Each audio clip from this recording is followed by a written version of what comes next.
बिस्मिल्लाहिर्रहमानिर्रहीम।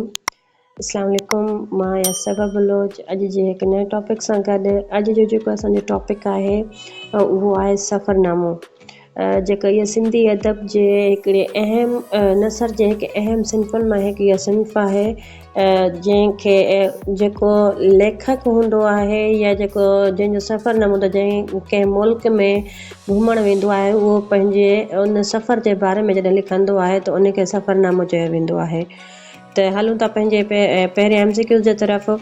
त पहिरियों MCQs आहे, पाण मुरादो पैसो ऐं वक़्तु ज़ाया करे परदेस में ड्रोड़ पाइण ऐं रुलण खां बहितर आहे त कंहिंजो सफ़रनामो पढ़े छॾिजे। हूअं परदेस में नौकरी, तालीम, वापार या घुमण लाइ निकिरण खां अॻु उन मुल्क जो सफ़रनामो पढ़ण सां माण्हू चङी ख़ासि ख़्वारी खां बचियो वञे। इहे सिटरूं कंहिं जूं चयल आहिनि? त इहो जेको आहे इन जो सही जवाबु आहे अल्ताफ़ शेख।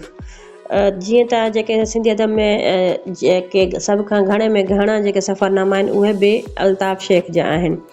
सवाल नंबर असांजो ॿियों आहे, ॾाढ़ियाड़ी जबल जो सैर कहिड़े साल जो सफ़रनामो लिखियलु आहे?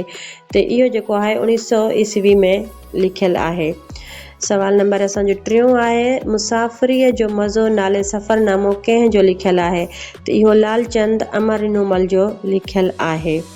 हलूं था असां चौथे सवाल ते। सवाल नंबर असांजो चौथों आहे, शेर जो रंग लालचंद अमरिनोमल जो सफ़रनामो कहिड़े साल मंज़र आम ते आयो? त उहो 1915 ईस्वी में आयो। इराक़ ऐं शाम। सवाल नंबर 5 आहे, इराक़ ऐं शाम जो सफ़रनामो 1914 ईस्वी धारे कंहिंजो लिखियलु मिलियो आहे? त ख्वाजा हसन जान जो मिलियो आहे। सवाल नंबर 6 आहे, ॾोरियम ॾेसावर कंहिंजो सफ़रनामो आहे? जीअं त असांजो टॉपिक आहे ॾोरूं ॾेसावर अब्दुल है पलेजे जो सफ़रनामो आहे। सवाल नंबर असांजो 7 आहे, छाजो देस छाजो वदेस कंहिंजो सफ़रनामो आहे? त इहो आहे अल्ताफ़ शेख जो। सवाल नंबर असांजो 8 आहे, अल्ताफ़ शेख जो पहिरियों सफ़रनामो कहिड़ो आहे? त मुंहिंजो सागर मुंहिंजो साहिल जेको आहे अल्ताफ़ शेख जो पहिरियों सफ़रनामो आहे। सवाल नंबर 9 आहे, 9 इब्न बतूता मोहम्मद खान सियाल कहिड़े मुल्क जे सैर सफ़र ते लिखियो आहे? त इहो आहे अमरीका जे सैर सफ़र ते लिखियलु सफ़रनामो आहे।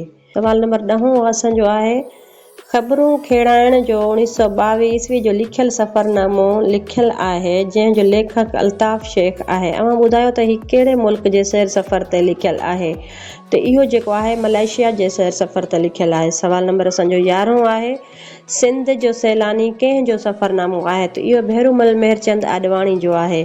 सवाल नंबर असांजो 12 आहे, सिंध जो सैलानी कहिड़े साल जो लिखियलु सफ़रनामो आहे? त इहो 1923 ईस्वी जो लिखियलु सफ़रनामो आहे। सवाल नंबर 13 आहे असांजो, कश्मीर जो सैर 1924 ईस्वी नाले सां सफ़रनामो कंहिं लिखियो? कश्मीर जो सैर जे नाले सां। त हलूं था हिन जे जवाब ते।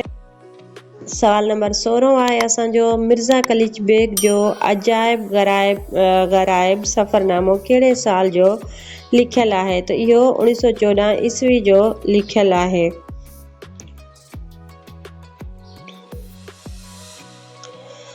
मंज़ूम सफ़रनामो हज बैतुल्ला शरीफ शाइरी जी कहिड़ी सिन्फ़ में लिखियलु आहे? त इहो जेको आहे मौलूद जी उन में सिन्फ़ में लिखियलु आहे। सवाल नंबर 18 आहे असांजो, दुनिया जो चकर सेठ गंगाराम तिलक चंद जो कहिड़ी साल शाया थियो?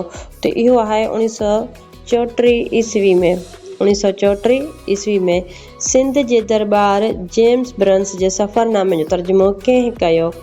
त इहो जेको आहे जो जवाबु मोहम्मद हनीफ़ सदीकी। सवाल नंबर असांजो 20 आहे, वायूं वणजारनि जूं अल्ताफ़ शेख जे सफ़रनामे जो महाग कंहिं लिखियो? उहो जेको आहे तारिक अशरफ जेको आहे जो महाग लिखियो। सवाल नंबर 21 आहे, सोन वरनी धरती 1974 ईस्वी कहिड़े मुल्क जे सैर सफ़र ते लिखियो आहे? त इहो जेको आहे लिबिया जे सैर ते लिखियलु सैर सफ़र ते लिखियलु आहे। सवाल नंबर असांजो 22 आहे, जेके मूं ॾिठो नाले सां सफ़रनामो कंहिं लिखियो आहे? इहो जेको आहे कीरत बाबाई जो लिखियलु आहे, कीरत बाबाणी जो। सवाल नंबर असांजो 23 आहे, सिंधी अदब में औरतुनि में सभ खां अॻु सफ़रनामो कंहिं लिखियो? त इहो जेको आहे मिस ज़ैड शेख जेको आहे इन लिखियो। डोर बे ओडा सिपरी 2014 ईस्वी दिल्ली जो सफ़रनामो कहिड़े लेखक जो लिखियलु आहे? त इहो ताजुल बेवस जो लिखियलु सफ़रनामो आहे। सवाल नंबर 25 आहे असांजो, सूर्या अस्त नेपाल मस्त 2019 सफ़रनामो कंहिं लिखियो? त इहो जेको आहे मुकेश बारथाणी लिखियो, मुकेश बारथाणी। असां अॼु जेको आहे 25 सवाल हल कयासीं। इन खां अॻिते बि काफ़ी सारा सवाल आहिनि, 40 सवाल आहिनि सफ़रनामे ते मुंहिंजो ठहियलु। बहरहाल जेको आहे इन जो पार्ट 1 अॼु कयोसीं, बाक़ी जेको आहे असां इनशाला सुभाणे कंदासीं। छो त वीडियो तमामु वॾी थी वञे थी। तेसिताईं ॾींदा इजाज़त, मिलूं था हिकु अॻिए टॉपिक में तमामु जल्द। ओके, अल्लाह हाफ़िज़।